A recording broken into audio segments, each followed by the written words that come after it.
The shovel bit into the earth with a wet, tearing sound. Elias put his weight onto the worn wooden handle, his shoulder muscles bunching under his thin shirt.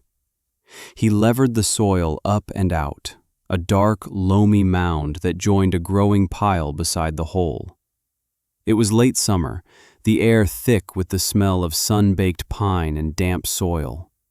His dog, an old gray-muzzled hound named Boulder, lay in the shade of a solitary oak, his head on his paws, watching with intelligent, patient eyes.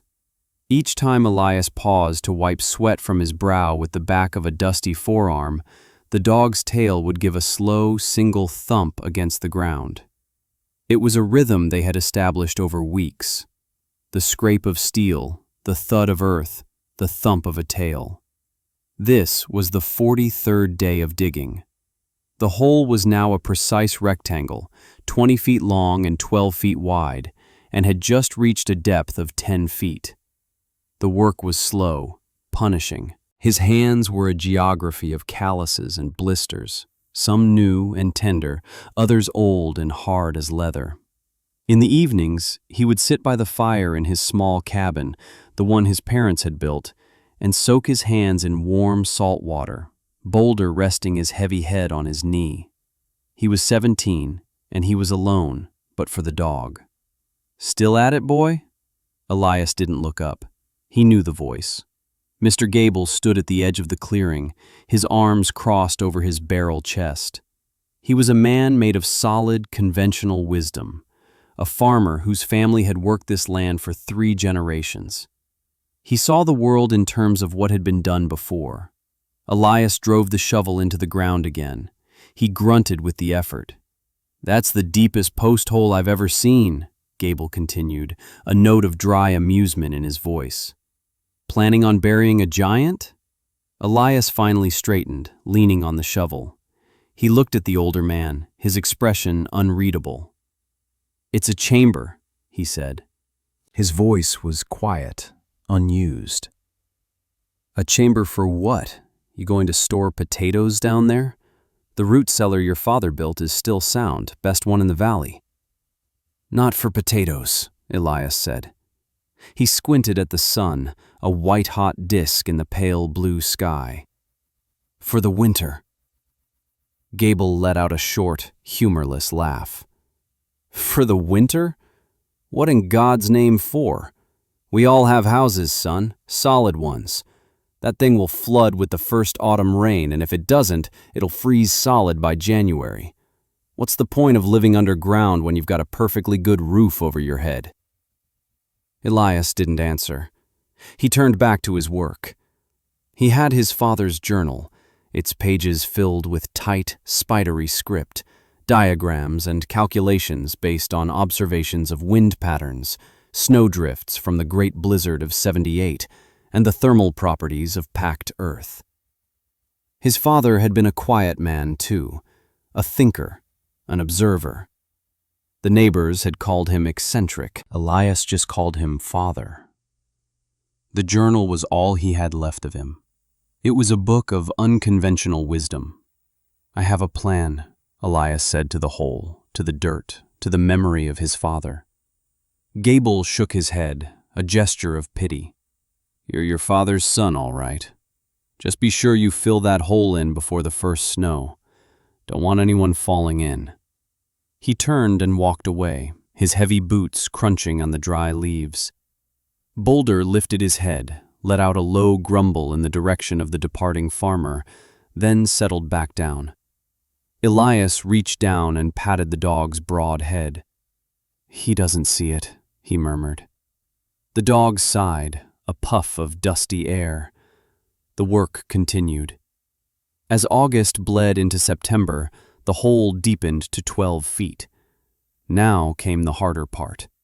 He spent a week hauling field stones from the creek bed a quarter-mile away, using a simple wooden sledge his father had built.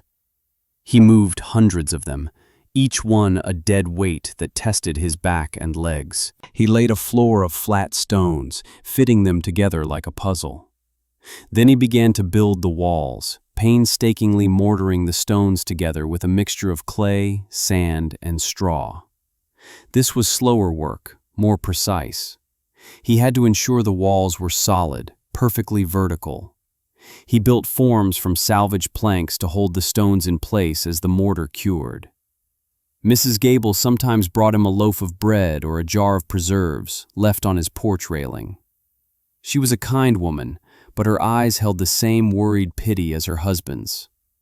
"Elias, dear," she said one afternoon, finding him covered in mud and sweat. "Thomas is just concerned. We all are. It's not natural spending all your time in a hole in the ground." "It'll be warm," Elias said, wiping his hands on a rag. "It'll be safe." "But your cabin is warm. It has a good stove. Your father built it to last." "This is different," he said. He couldn't explain the diagrams in the journal, the calculations of geothermal heat, the way packed snow could become an insulator rather than a threat. He didn't have the words. The journal had the words, but they weren't his. His proof was in the labor, in the stones he was setting one by one.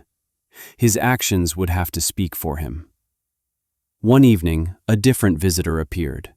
Lena, the Gables' niece, who was staying with them for the season. She was his age, with quiet eyes that held curiosity instead of judgment. She didn't stand at the edge of the pit. She walked right up to the ladder and looked down. Boulder, who usually barked at strangers, simply watched her, his tail giving a tentative thump. "What is it?" she asked. Her voice was soft. Elias looked up from the wall he was building. He was surprised. No one had asked the question so directly, without a layer of mockery. "A winter shelter," he said. "Why underground?" "The earth," he said, patting the packed dirt behind his stone wall. "It holds a steady temperature, below the frost line. It's warmer than the air in winter and cooler in summer." She nodded slowly, processing this. "Like a bear's den." He hadn't thought of it that way, but she was right. "Yes." "And the roof?" she asked, looking up at the open sky. "Timbers," he said, "heavy ones, and sod, 2 layers." She stayed for nearly an hour, asking quiet questions. She didn't offer advice or warnings. She just watched him work, her presence a silent counterpoint to the months of dismissive glances and head shaking from the rest of the valley. When she left, she said, "It looks very strong." It was the first compliment he had received. He watched her walk away, a strange warmth spreading in his chest that had nothing to do with the physical exertion. He worked for another hour, his movements lighter, more sure. By October, the stone walls were complete, standing 12 feet high from the stone floor. Now came the most dangerous part, the roof. He felled 6 thick pine trees from his property, limbing them and cutting them to precise 22-foot lengths. He used boulder and a system of ropes and pulleys to drag the massive timbers to the pit. Getting them into place was a feat of engineering and raw strength. He built an earthen ramp, and over 4 grueling days, he levered and rolled each timber across the span of the chamber, setting them a yard apart. His muscles screamed in protest. Twice, he nearly lost control of a log, jumping out of the way as it thudded against the stone wall. But the walls held. They were strong, just as Lena had said. Mr. Sterling, the wealthiest man in the valley, who owned the lumber mill, rode by on his horse one afternoon as Elias was wrestling the final timber into place. Sterling was a man who measured worth in board feet and dollars. "Gable told me you were digging a grave, but I see you're building your own tomb," Sterling called down, his voice slick with condescension. "You could have bought enough lumber from me to build a second house for half the effort. What happens when one of those logs rots and the whole thing comes down on your head?" "They won't rot," Elias said, breathing heavily. He had treated the wood with pine tar, just as the journal instructed. "There will be a vapor barrier." Sterling scoffed. "A vapor what?" "Boy, you listen to me. I've lived in these mountains for 50 years. I know winter, I know snow, and I know a fool's errand when I see one. That little den of yours will be a coffin by Christmas." He spurred his horse and rode on, leaving the scent of leather and superiority in the air. Elias ignored him. He laid thick, tarred planks over the timbers, then a layer of oiled canvas his father had stored in the barn. The final step was the sod. He cut it in neat squares from the meadow, 2 layers deep, laid with the care of a master bricklayer. He left 2 openings. One was for the entrance, a sloping, stone-lined tunnel that would be covered by a heavy, insulated door. The other was a smaller, stone-lined shaft at the far end of the chamber. The chimney and ventilation flue. This was the most ingenious part of his father's design. A double flue system, one for the smoke from the small cast-iron stove he would install, and another to draw in fresh air, designed to prevent the opening from being buried in snow. He finished the exterior work the day the first snowflakes fell. They were small, hesitant flakes, melting as they touched the green sod roof, which already looked like a natural hillock in the clearing. From a distance, it was almost invisible. He stood back, Boulder at his side, and looked at his work. It had taken him 4 months of relentless, back-breaking labor. He had moved, by his own calculation, over 3,000 cubic feet of earth and nearly 20 tons of stone. His body ached, but his heart was steady. He had followed the plans. He had trusted the journal. Inside, the chamber was a different world. The air was still and cool, smelling of damp earth, stone, and curing mortar. It was utterly silent. The sounds of the outside world were gone, replaced by a profound, subterranean quiet. He installed the small stove, ran the pipe up the flue, and built sturdy wooden shelves into the stone walls. He spent the next few weeks stocking them.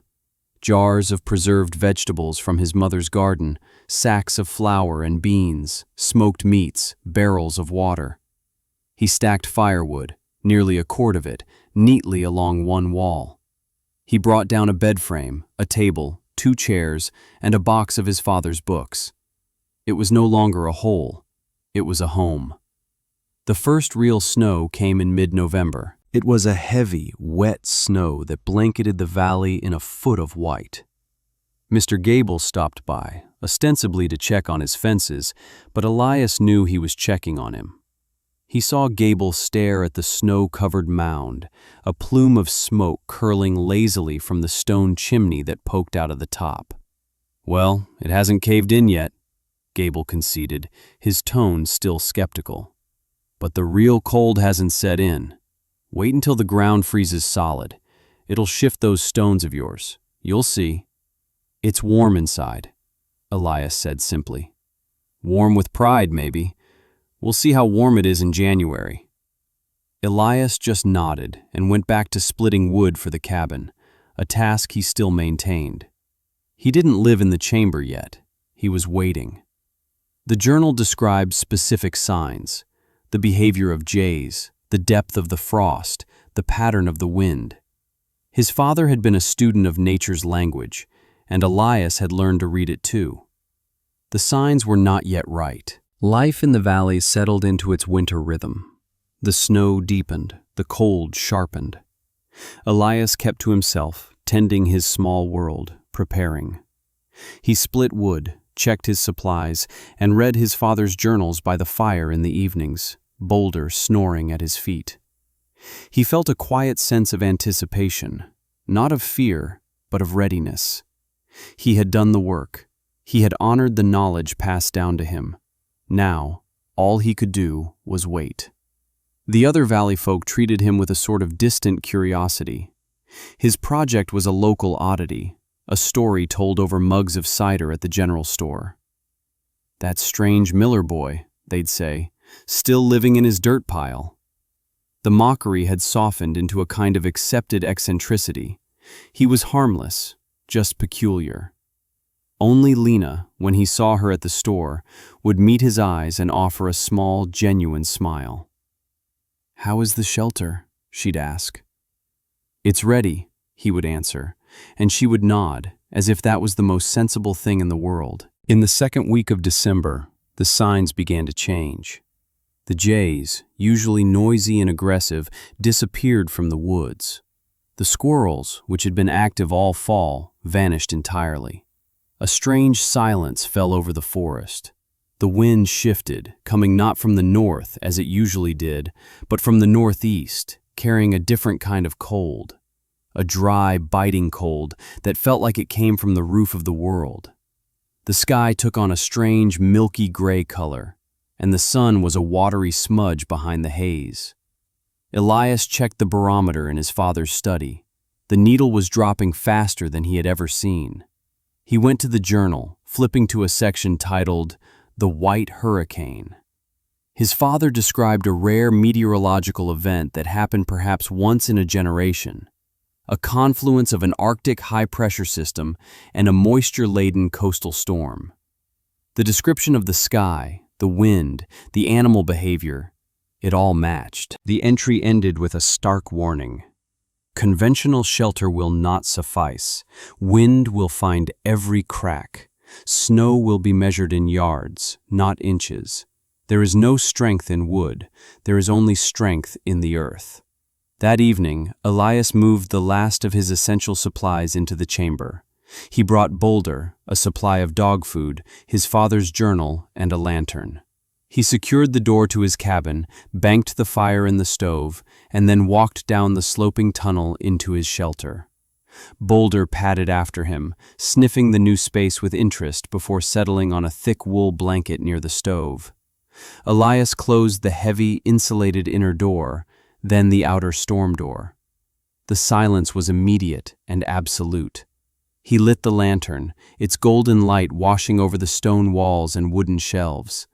He lit a small fire in the stove. Within an hour, the chamber was a comfortable 65 degrees, the stone radiating a gentle, even warmth. The air was fresh, drawn in through the clever ventilation flue. He sat at the table, opened the journal, and listened. He could hear nothing. No wind, no world. There was only the soft crackle of the fire and the gentle breathing of his dog. The storm hit just after midnight. He didn't hear it begin. He felt it. A low, almost imperceptible vibration through the ground, a deep hum that seemed to resonate in his bones. It was the sound of 1,000,000 tons of air moving at ferocious speed across the mountain peaks. He went to the ventilation shaft and listened. Now he could hear it. A high, keening shriek that was not like any wind he had ever heard. It was a constant, elemental scream. He cooked a simple meal of beans and bacon, sharing a piece of the meat with Boulder. He read for a while. He checked the temperature. It remained steady. He felt no drafts. The stone walls, 12 feet beneath the surface of the world, were an anchor of stillness in the heart of the maelstrom. He felt a profound sense of security, of rightness. This was what the work had been for. This was the purpose of the calluses, the aching muscles, the lonely days. It will work, he had thought. It was working. He slept soundly, wrapped in a thick quilt. When he woke, he had no idea if it was day or night. The chamber was a world without time, lit only by the steady glow of his lantern. He stoked the fire, made coffee, and ate a biscuit. He estimated that 12 hours had passed. The vibration in the earth was more intense now, the shriek of the wind from the flue a continuous, maddening howl. He wondered about the others in the valley. He thought of the Gables in their sturdy farmhouse, of Mr. Sterling in his large, window-filled house, of Lena. He hoped their conventional wisdom was enough. He spent the day in a quiet routine. He read, he carved a small piece of wood, he checked his supplies, he tended the fire. Boulder slept most of the time, occasionally twitching in a dream, safe and warm. Outside, the world was being remade, buried, erased. Inside, there was only peace. Elias felt a strange sense of detachment, as if he were in a boat deep beneath a raging sea. Late on what he guessed was the second night, a new sound broke the quiet rhythm of the chamber. It was a faint, frantic thumping, transmitted through the earth. It was not the wind. It was rhythmic, desperate. Boulder heard it too. He scrambled to his feet, a low growl rumbling in his chest, and went to the tunnel door, his ears perked. The sound grew louder. It was coming from the entrance. Someone was banging on the outer storm door. Elias grabbed the lantern and went to the tunnel. He paused, listening. A voice, thin and shredded by the wind, screamed his name. "Elias! Elias, for God's sake, open up!" It was Mr. Gable. Elias unlatched the heavy inner door and pushed it open. A blast of frigid air and fine, stinging snow shot down the tunnel. He moved to the outer door. It was blocked. He had to put his shoulder to it, pushing against a heavy weight. It finally gave way with a scraping sound, opening a few inches. A wall of packed snow stood on the other side. Through the gap, he saw a figure, crusted in ice, face raw and red from the cold.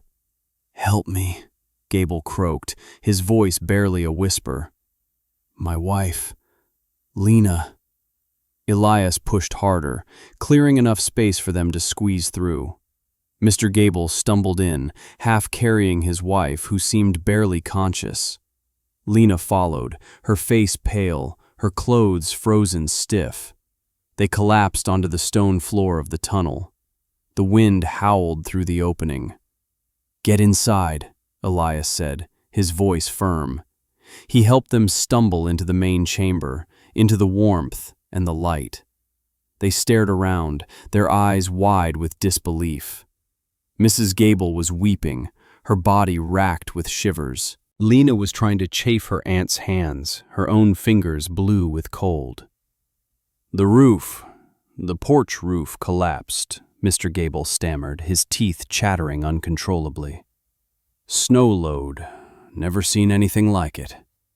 The wind took the windows. It's like the end of the world." Elias closed the outer door, shoving against the snow, then sealed the inner door, cutting off the storm once more. The silence and warmth descended again. He handed them thick wool blankets. "Sit by the stove," he commanded. He ladled hot broth from a pot into 3 mugs and gave one to each of them. They drank it greedily, their hands shaking. Mrs. Gable looked at Elias, her eyes filled with tears of gratitude and awe. "You knew," she whispered. "You knew this was coming." Elias just shook his head. "My father knew." They were the first. They were not the last. Over the next few hours, 2 other families made it to the strange little hill in Elias's clearing, guided by the thin, steady plume of smoke from his chimney, the only sign of life in a white wasteland. The Sterlings arrived last.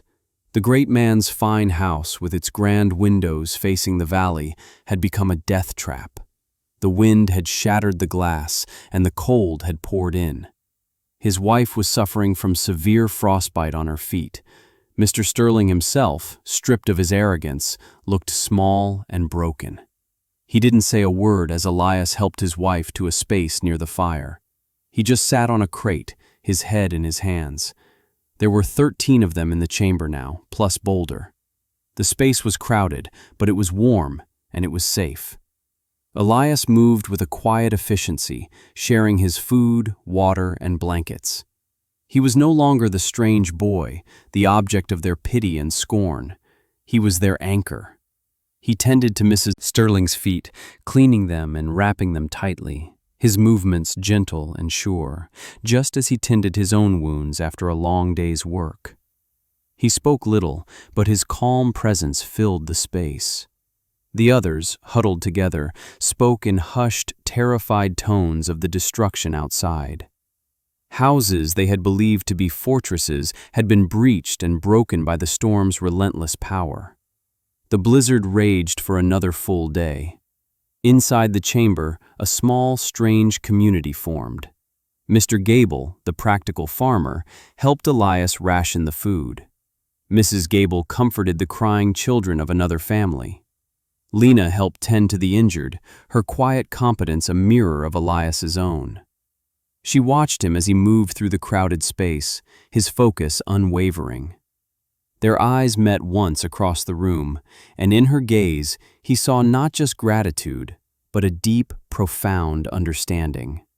When the wind finally died, the silence it left behind was even more unnerving. Elias waited another 6 hours, just as the journal advised, to allow the snow to settle. Then he and Mr. Gable dug their way out. The world was gone. There was no valley. There were no fences, no roads, no cabins. There was only an ocean of white, sculpted by the wind into massive drifts, some as high as a house. The sky was a brilliant, painful blue.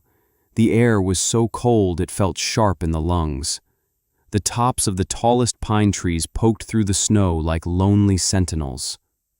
Elias's own cabin was buried to the eaves. Of his neighbors' homes, only the stone chimneys were visible. It was a landscape of immense, terrifying beauty. Mr. Gable stared, his face ashen. He leaned on his shovel, his breath pluming in the frigid air. "My God," he whispered, "we would have died. We would have frozen to death in our own home." He turned to Elias, his eyes full of a humility the boy had never seen in him. "I'm sorry, son," he said, his voice thick with emotion. "I mocked you. I called you a fool. But your foolishness, it saved us. It saved all of us." Elias simply nodded. "I had a good plan," he said. In the days that followed, the chamber became the heart of the valley. It was a shelter, a hospital, and a town hall. The men, led by Elias, formed teams to dig out their homes and search for the few families who hadn't made it to the shelter. They found more survivors, people who had barricaded themselves in root cellars or interior rooms, but they also found loss. The storm had claimed 4 lives. The community, bound by the shared ordeal, began the long process of rebuilding. Mr. Sterling, whose wealth was now useless against the power of nature, offered his remaining lumber supplies to anyone who needed them. He approached Elias one afternoon as he was clearing snow from his cabin roof. "Miller," he said, his tone stripped of its usual condescension, "that chamber of yours, it's the strongest thing in this valley." He paused, looking at the ground. "I was wrong about you. Your father, he was a smart man, smarter than any of us." He cleared his throat. "I want you to teach me. I want you to show me how you built it." It was the beginning of a transformation. That spring, Elias didn't work alone. He worked alongside Mr. Gable, Mr. Sterling, and a half-dozen other men from the valley. Using his father's journal, he supervised the construction of 3 more subterranean shelters, larger ones spaced throughout the valley. They became known as Miller Chambers.